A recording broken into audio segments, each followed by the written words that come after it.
The revised version of PlayStation Plus recently just dropped. Now with the premium tier, we have access to a variety of classic games. Today I'll be looking at several PS1 and PS2 classics running on the PS5. Unfortunately for the time being, PS3 games are streamed to the PS5. So here, if you go over and open up the catalog of classic games, it might open in the PS3 version, so make sure you scroll to the end of the PSP, PlayStation, and PS2 ones. Now, I'm not super familiar which of these is PSP, but I don't think I played any of them today. Now, you'll note while I'm hovering over these games here, it'll tell you what versions there are. Some of these just have the PS4 version, but some of them have a PS5 and PS4 version, such as Toy Story 2 here. From the brief testing I've done, the ones that have this optional version have some better features enabled in them. One such feature is the ability to roll back your game a couple seconds or minutes to be able to load into a different point, or setting save states in the game. So that's really nice.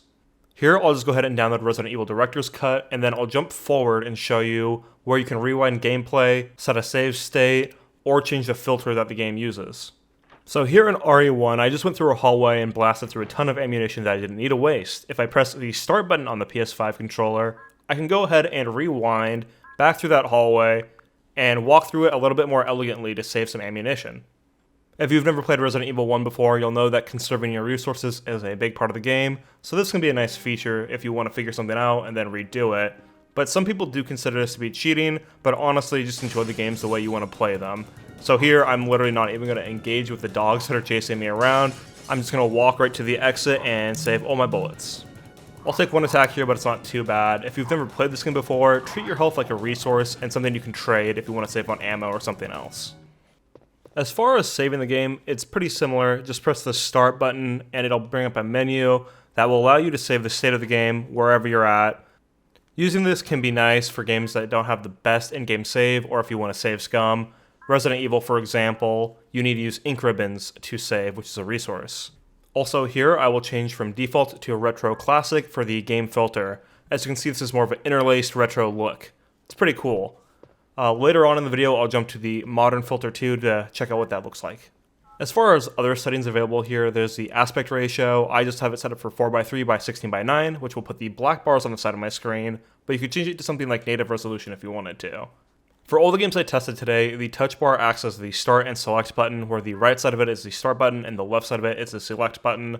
The actual physical start button on the PS5 controller will open up the emulation menu if the game supports it.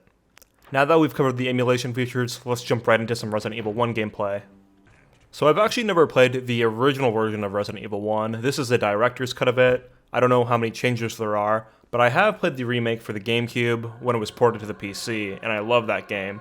So it was really cool coming back here and checking this game out for the first time. I'm going to go ahead and just skip through all of the cutscenes at the beginning, because I was more interested in how the gameplay actually looked with the in-game graphics. So this is one of the games that has a separate PS5 and PS4 version. This is the PS5 version here. The original Resident Evil 1 was created for the original PlayStation, so all the games that I've tested that do have that PS5, PS4 version, all are created on the PS1. So if you know a little bit about Resident Evil, you probably know that the backgrounds in this game are pre-rendered, while the characters and certain interactable objects are actually being rendered in real time. So because of this, the backgrounds look a bit blurrier than the actual in-game models do now that this game is being upscaled to 4K. That's because you're taking a source image, like a JPEG, that would be something like 480p, and then stretching out to 4K.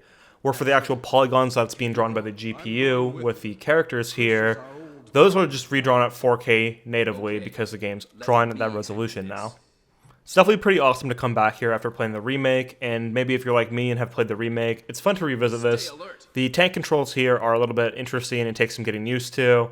I actually found it easier to use the D-pad to navigate around than the control stick because it's just easier to use the thumbstick and accidentally get off one of the sides and make your character turn in a weird way here. When I walk down this hallway for the first time here, I'm having a little bit of a tough time controlling Jill and switch pretty quick over the D-pad. I'll let this footage run a little bit longer, and then I'll jump over to the next game, which will be Jak and Daxter.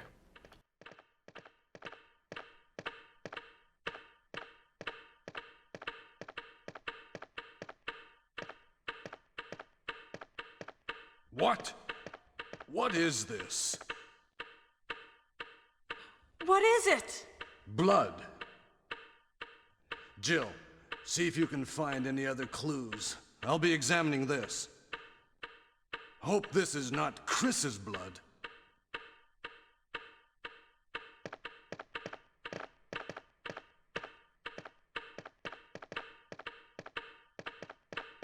Here we have Jak and Daxter, a Naughty Dog classic.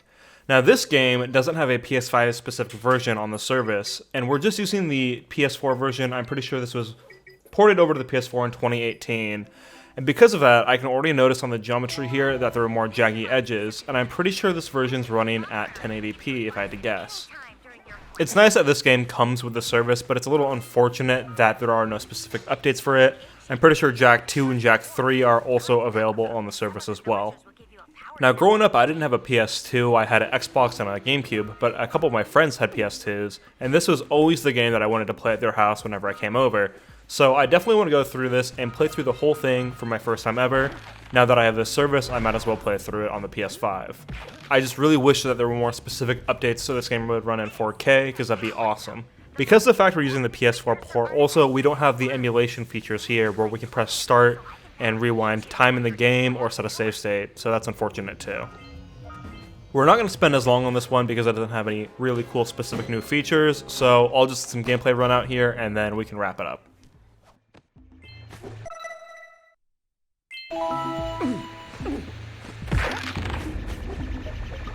Sometimes you'll want to hit things with a greater force. To break one of these boxes, you should jump in the air, and then dive down onto it, hands first. Hey, you found one of my scout flies. I sent 7 of them to each area to look for power cells, but the workers must have captured them all.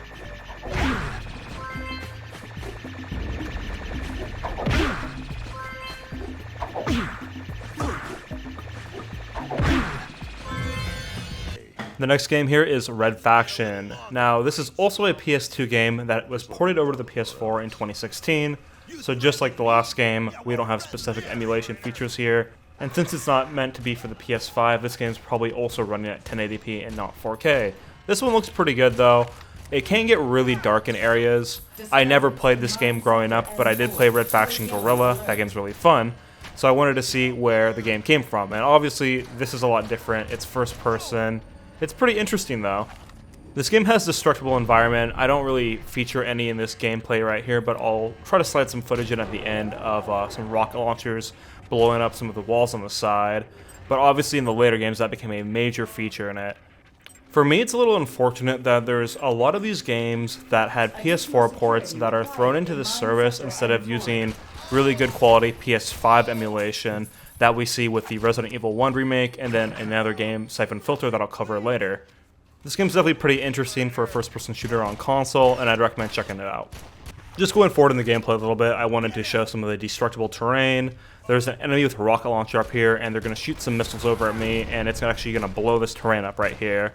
Now, I had to kind of figure out how to get up this little platform here because I don't know what the jump button in this game is, or if there even is one, so I actually used a remote charge and blew up some more of this terrain.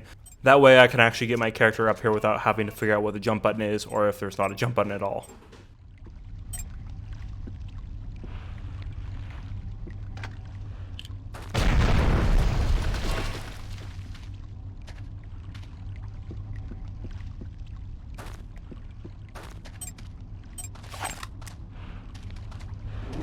The next game we're looking at here is another PS2 game that's well received. It's Rogue Galaxy.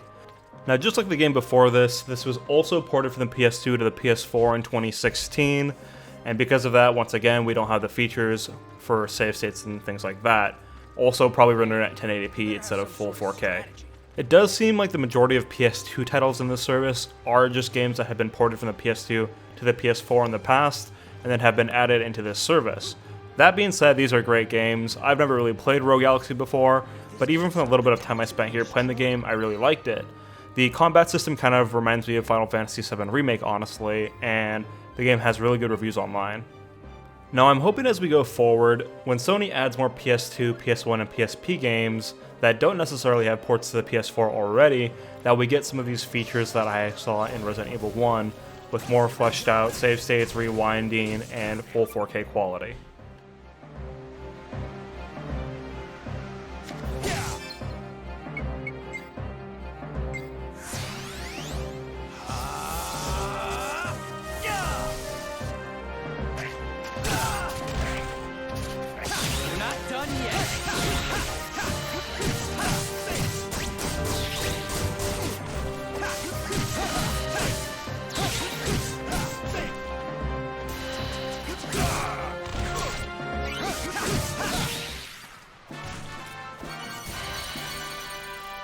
Now we have Siphon Filter. This is a PS1 game, and just like Resident Evil 1, it has the emulation features that are available on the PS5, and I assume the PS4 also, with the rewind, save states, and different filters. This game also offers a PS4 and PS5 version. Here we are running the PS5 version, and I think this is running at 4K. It definitely looks pretty sharp, and unlike Resident Evil 1, where that game has upscaled backdrops, I'm pretty sure all of this game is rendered in real time. Because of that, everything looks nice and sharp, rendered natively at 4K, instead of having a pre-rendered backdrop that's upscaled. I've never played this game before, I've heard about it, and the Bend Studio is actually from my hometown, which is the developers for this game, so I was curious about it, but I have to say, the controls and the camera in this game are pretty wacky, and I was actually kind of getting motion sick running around here. I felt like a drunken fool kind of running around the streets.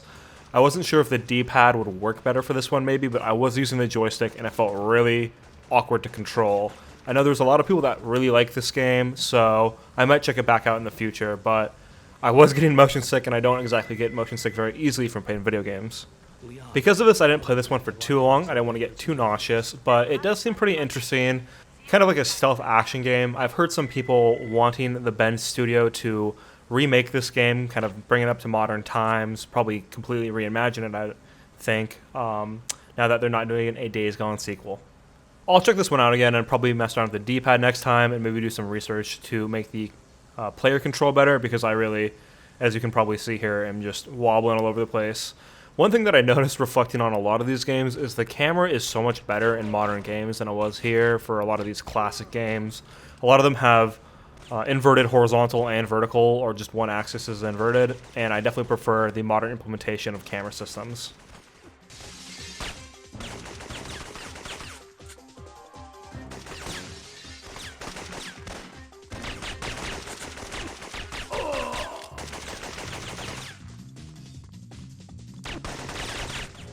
Next up here we have Star Wars Bounty Hunter.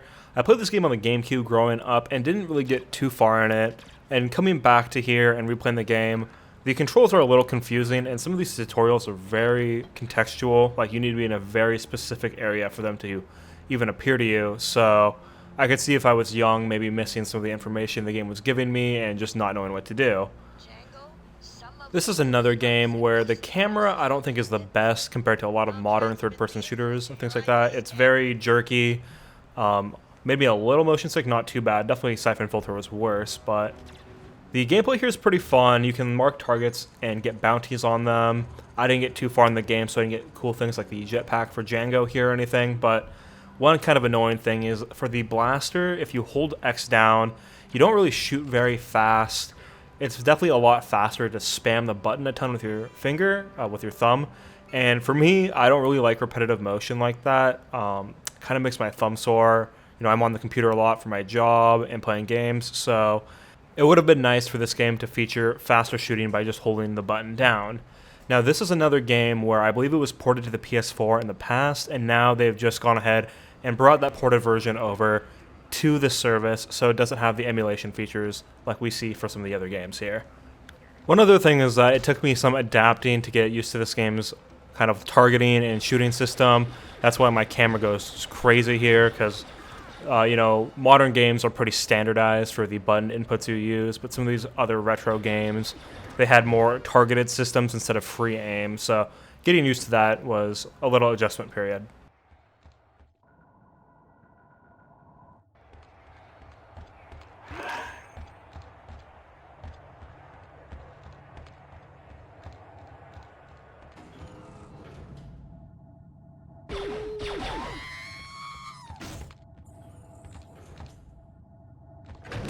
Now the last game we're playing here is Star Wars Racer Revenge.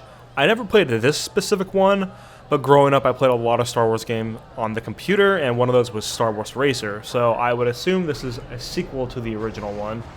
One thing about this game is it seems to be mostly in first person. If you hold L1 you can zoom the camera out, but in the original game I remember it being mostly in this viewpoint here. Now this is another game where it was ported over to the PS4 in 2016, so you don't get any of the nice emulation features once again here. I don't do great in these races, and I actually blow this pod up here pretty soon, but it's a relatively fun game. It's pretty simple.